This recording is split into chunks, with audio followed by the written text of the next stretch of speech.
Hi, this is Lucia with The Art of Love. I'm a dating and relationship expert specializing in helping you get your ex back.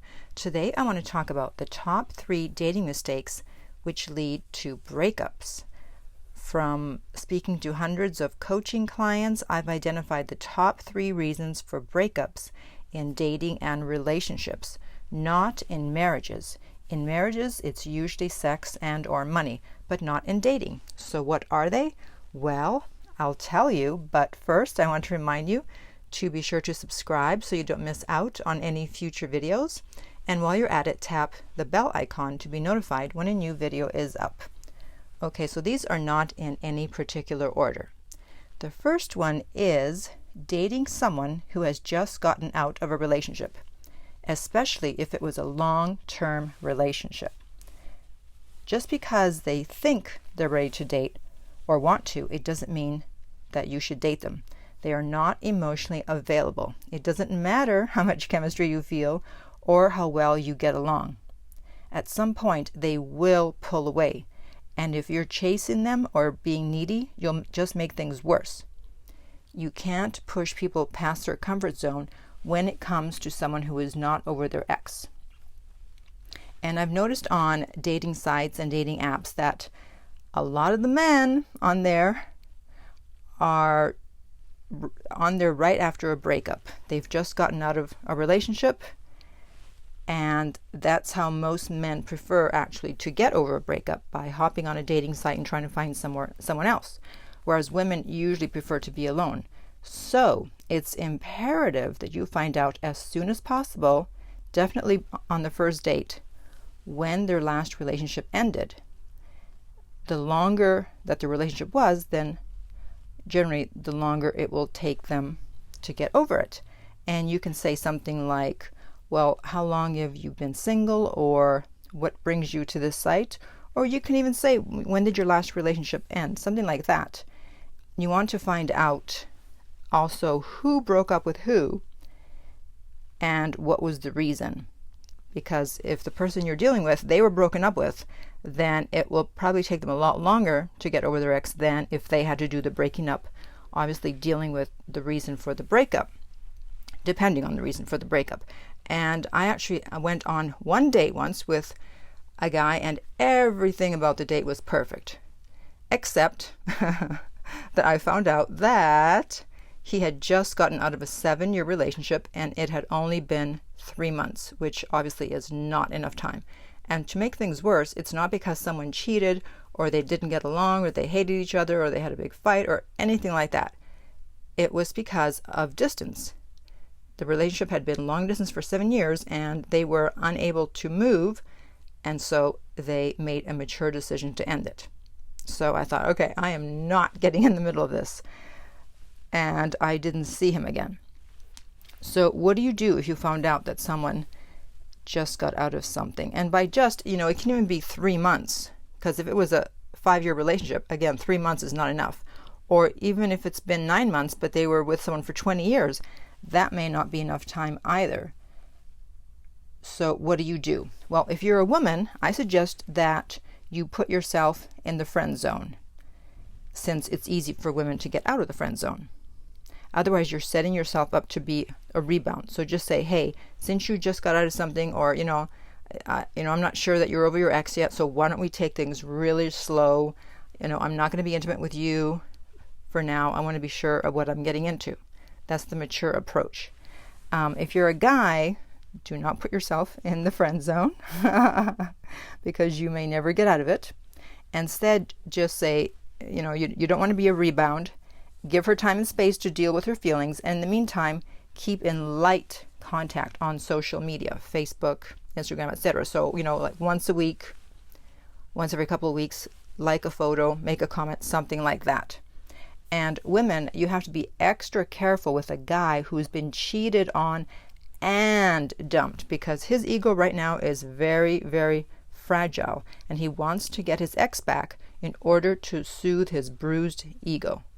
So ignore this warning at your own risk. All right. Reason number 2 is moving too fast. Y'all need to chill. Stop being so desperate to have someone in your life.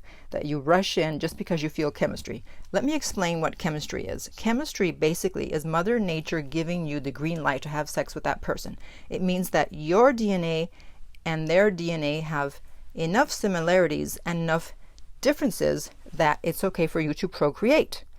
That's why when you don't feel chemistry with someone, that again is Mother Nature telling you not to procreate because there are too many differences in your DNA or too many similarities in your DNA. That's all that's going on when you feel chemistry. Doesn't mean they're your soulmate. Doesn't mean they're your twin flame. Doesn't mean they're the one.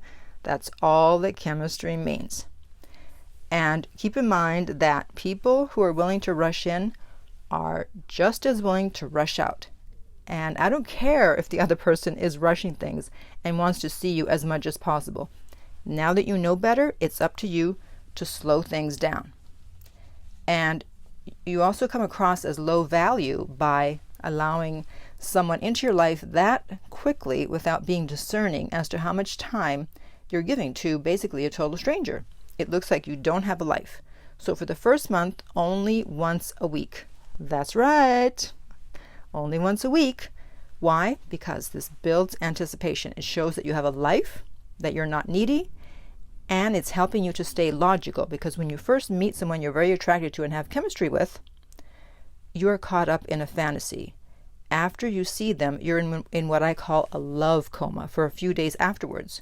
So by waiting for a week to see them again, the love coma wears off and you can think straight.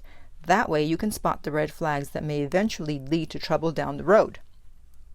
That's what happens when people don't see red flags, because they don't give the love coma a chance to wear off, and they get wrapped up in it, and they either don't see the red flags or they choose to ignore them, and the next thing you know, there's trouble. Okay, and the final one is being stressed out. Now, I've noticed that this is more with my male coaching clients, where they have stress with work or with family, they've lost their job, etc., and they either pull away or they're not a lot of fun to hang out with. They're depressed or they get angry easily and they take it out on their partner. Interestingly, none of my female coaching clients ever said they were stressed and didn't treat their partner right. It seems that women have more avenues for dealing with stress, usually family and friends, and are willing to talk about it. But men usually don't have that same support, so they end up taking it out on their partner.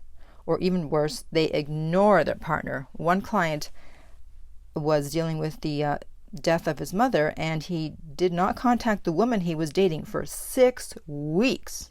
That's right, 6 weeks. He obviously was not thinking about the consequences of his actions. And it's also because, I can't really fault the guys in a way, also because men have single point focus. And so when they are focused on something, that's all they're thinking about, and everything around them disappears. Whereas women, they have diffuse awareness, and we can put our attention to several things at a time. So keep that in mind, guys, that you have this single point focus, that you can't ignore your woman when you are focused on a project or a family situation, etc., etc., because the woman will get upset, and there's a good possibility that she will break up with you.